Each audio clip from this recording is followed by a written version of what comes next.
Sunday morning, 6 a.m. Most people wake up to rest, to breathe, to reset a little bit. But not Hank. Hank wakes up with a mission. His goal? To ruin your day before you get it started. He gets dressed just like anyone else, walks outside, has a huge white pickup truck. He doesn't have anywhere to be. He's retired. But for everyone else that does work, they look forward to the weekend. Well, it's Sunday morning. And he knows exactly where he's going to disrupt you, because he lives near the beach. And as he drives on that beach road, he knows there's only one way in and one way out. A perfect bottleneck. He noticed a vehicle behind him. It's a 35-mile-per-hour speed limit. He's in front of you. The road is just wide enough for your vehicle, and there's traffic coming from the other direction. A lot of traffic. He sets his cruise control to 10 miles per hour, even though the speed limit is 35. As he does this, his windows are down, feeling the cool breeze coming through the windows. He likes this because he can see better through his mirror. What is he looking for? He's looking for you. He checks his mirrors for your reaction, for anything he can see, as he looks to make sure that you see him seeing you. And what do you notice? Your hand gestures, banging on your steering wheel, making your high fives like, how could you be moving this slow? There's no one in front of you. Your frustration, your disbelief, when he sees this, he wants you to see through his rear view mirror, his side view mirror, any mirror, that there's a smile that's crawling across his face.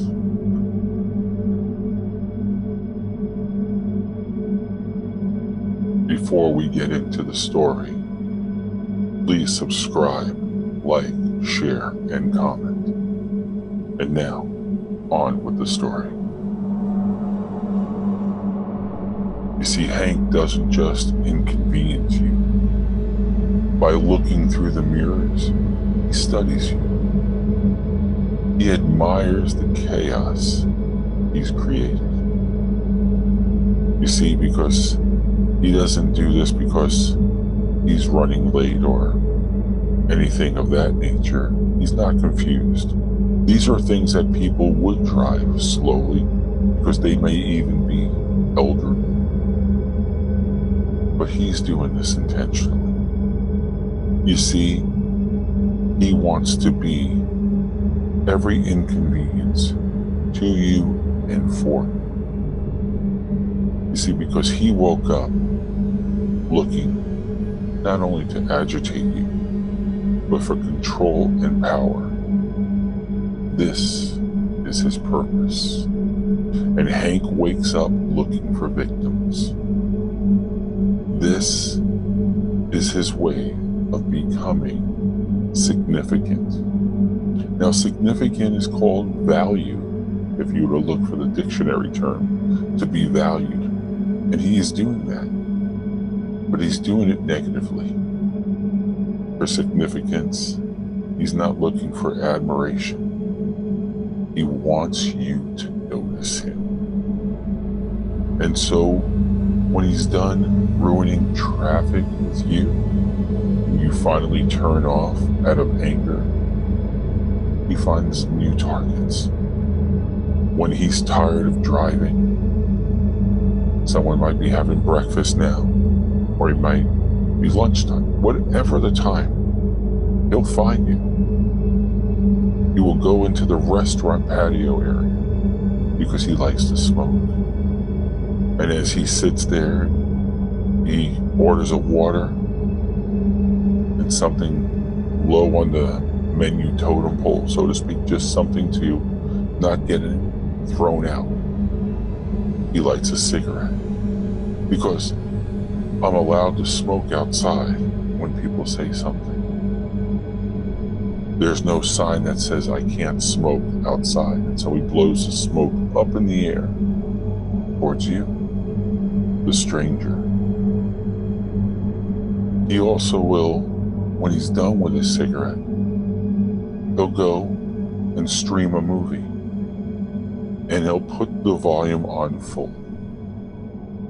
He'll actually put it just below full because he has a plan.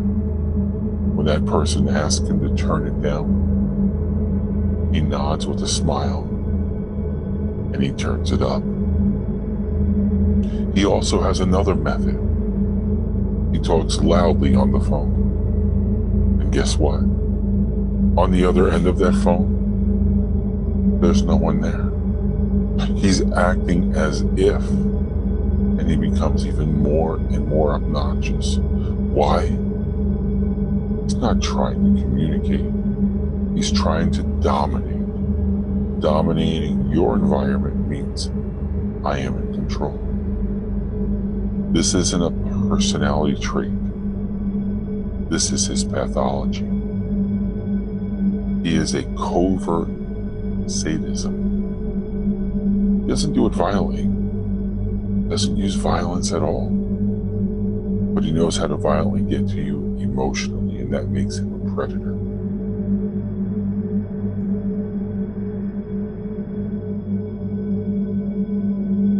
The thing about Hank is he doesn't want peace. He wants control. And when someone goes out of their way to irritate you, they're not looking for peace. They're looking to control you by reaction. That's their reward.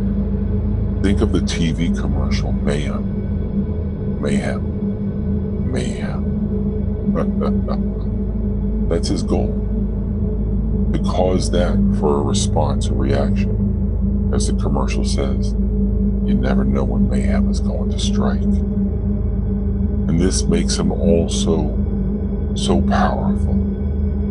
But when you think, okay, the night is over, he's finally off the road, he's finally out of restaurants, he's home now. Well, he has another thing ready to go. He calls himself the digital demon. Because now I have online chaos to create. And so Hank logs on to social media. He's got a profile for everyone. This is his battlefield. He doesn't even have to know you. He argues with strangers. If you're on the home page putting something for the people to see, he contradicts it. He posts things even that are so unbelievable just to get you to respond so he could fight with you. He doesn't do this for a topic or truth. Again, he's living your reaction. And he remembers your profile name. And he looks for you on every other site. This is called reactive narcissism. And it's fueled by his insecurities. You see, he doesn't need to be right. And he just needs you to be upset. And that fuels him. He lives for this. There are psychological hooks that connect him. Hank knows something most people don't. If he can get under your skin, he can live in your mind even later. We've been there. Something happens. You tell someone at home, guess what happened to me today? You tell someone at work, guess what happened to me? You see, he knows how to irritate you. And he can own you no matter what. Because it is human nature to share good news. But like the news on television or on our phones, the bad news. He's creating drama in your life often. If he can make you talk about it, he becomes significant even without him knowing. He just knows because he's seen this behavior before. He's seen this behavior and this makes him significant. The negative significance is his oxygen.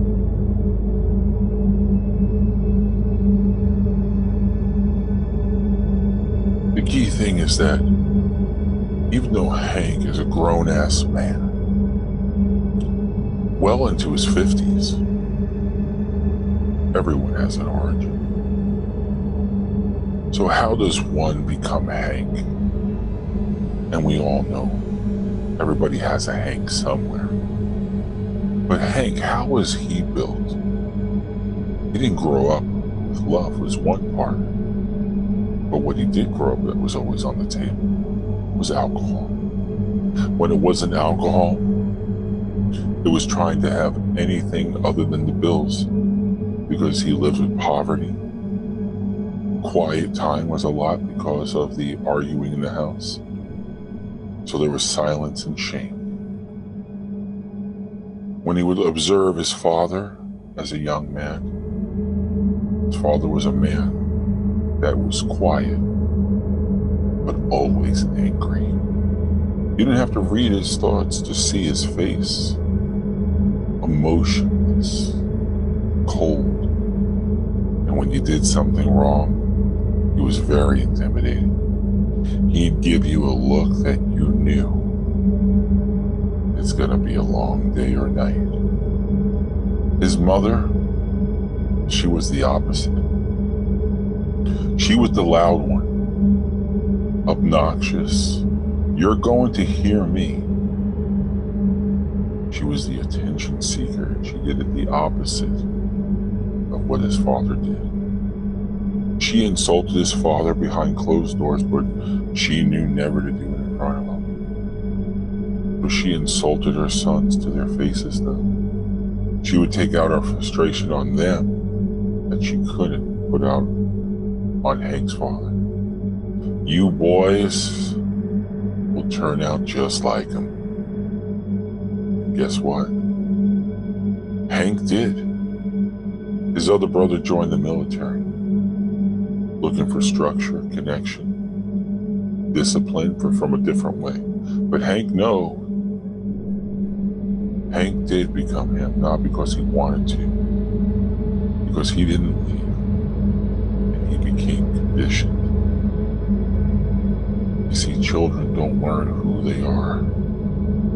They learn who they have to be to survive.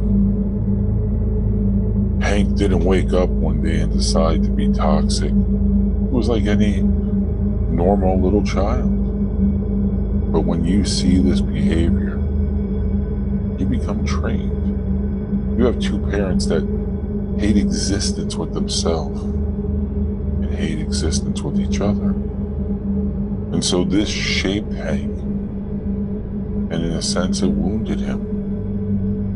And now he wounds others to avoid feeling small, but also to have a little flavor of welcome to my world. And so his mother's influence, Hank observed. He learned loudness equals power. Obnoxious equals attention. Delay equals dominance, and disruption equals control. She would take him out to school. There was no school bus. I'll drive you. Mom, I have to get there on time. She would drive slow, even with her own children that were going to be late for school. Then she would notice another mom taking her child to school. She would drive even slower, just to irritate people.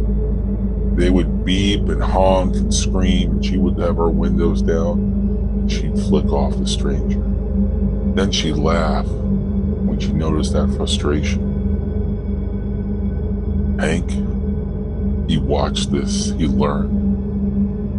As he became a young man, he repeated this. Hank would grow into a man. He did find a wife. He did have a child. And here's the thing.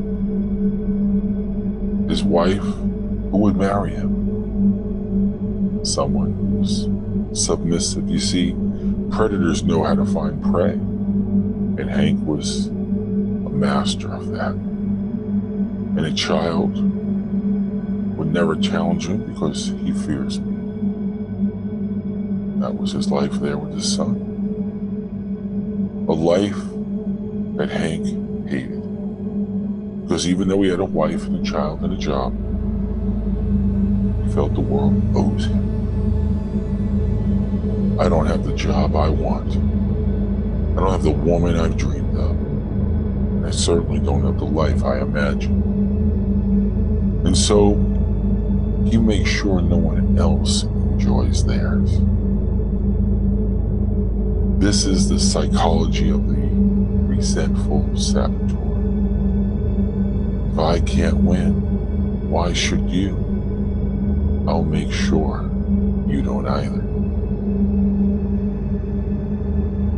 Looking in the mirror, he sees failure, regret, bitterness, and an insignificant little man.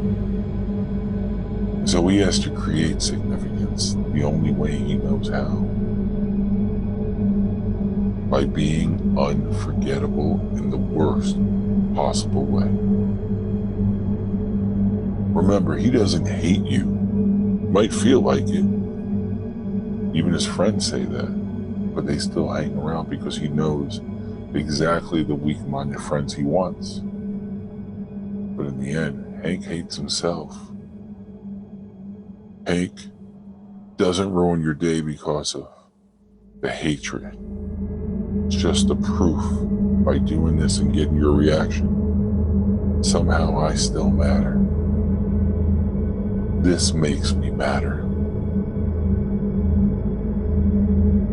The American dream. Hank isn't a monster. He's a mirror. A reflection of what happens when love is absent and you inherit anger. And significance is earned through someone's suffering. He actually finds real pleasure, gets a chuckle, a giggle, when a mother or father is chastising their kids in a supermarket or wherever. He makes it known that it's hilarious. I love that. He's the man who wakes up to ruin your day because he never learned how to build his own. Who is this? He's Hank. Do you know a Hank? Remember when you see this. The best story I ever heard was one day, a man worked in the military, worked as an interrogator, now retired. He was telling the story about how he went in the Navy and he was doing some underwater diving. He came across a moray eel. His arm was in the location of this eel. The eel bit him in the arm, took a chunk out. He had to do desk duty for quite some time until the arm healed up. He had a different command officer in that new position in the Navy. At that time, he was learning interrogation skills.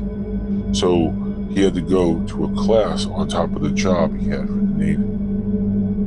So he had one hand to work with, to type with, and he wasn't very good at it because he's used to swimming and doing things for the undersea naval area. Now he's on a desk. And the head boss, if you will, would nag him. Any slower, I might have to do the work myself, not realizing that I only had one arm to even use because my other arm was in a harness. Every moment he would get, he took a shot at me because I was the underwater guy and he was the boss behind the desk. Oh, what's the matter? You don't like woman's work? It suits you. You kind of look like a woman. You would do all these things. And then I would go to my interrogation class. And my teacher noticed. What's the matter with you today? Well, you know I got bit by that moray eel. Yeah, I see your arms wrapped up. And so what's the problem? You'll be back before you know it. It's not that. It's the desk that they have me working on. I have a real micromanager, egomaniac boss for the time until this heals. Okay, so what's the problem? Did he bite you? No, he didn't bite me at all. I just told you I have a problem because he's been riding me hard. But you said he didn't bite you. You're not mad at the moray eel, but you're mad at him, said my CIA interrogating instructor. He goes, well, yeah. So why aren't you mad at the eel? I don't get it. He said, well, the eel is in his natural habitat. I was crossing over and I was in his lane and he bit me for being there. And he goes, let me fill you in on something, pal. So's your new boss. You're swimming across his lane, an alpha male in his own right, meaning you, and he bit you. You got to remember that in the future. When you let guys like this get to you, they're winning. Your best bet is not to show them the emotion. Otherwise, you're going to suffer. Let that be a lesson when you come across a Hank, because Hank, his psychology of a man, in the darkest way, this is how he sees himself living his American dream. So be like the CIA instructor and realize, what habitat am I in? Am I in a wonderful habitat where I can relax and be myself? Or am I crossing over a moray eel's habitat? I have to watch out because I might get bit. And they're not in the wrong. They're just where they're meant to be. I hope you enjoyed this story, and if you did, please subscribe, like, share, and comment. Have a wonderful day or evening wherever you are. And so this is Hank's story, and the ending said it perfectly. Know your habitat. Know when you're swimming against someone's waters because they are looking for a reaction from you. That's exactly what's happening, because by you responding, even in a funny way, you ever been to a party and someone is constantly making jokes? They're trying to make themselves comfortable and fit in every way they can. And at first it's funny. And then you have that one friend that will come out and go, don't overdo it. It was funny. You're extending it too much. They're not trying to hurt him, but they're saying you're overdoing it. Now, the people that do overdo it and want to be seen are the Hanks. But we all do something sometimes for that extra little attention. But again, if it's a hazard area where you see red or proceed with caution like a yellow light, find green within yourself. Find green by not giving that energy. I recently had a person in front of me like that. And I actually went further back. I went from 10 to 7 miles per hour to give them more leeway. And I just kept looking as if I was admiring the area I was driving until a lane opened up that I could go. Don't give them the power. That's how you regain your power. Don't go into their area. Otherwise, you'll get bit by the moray eel.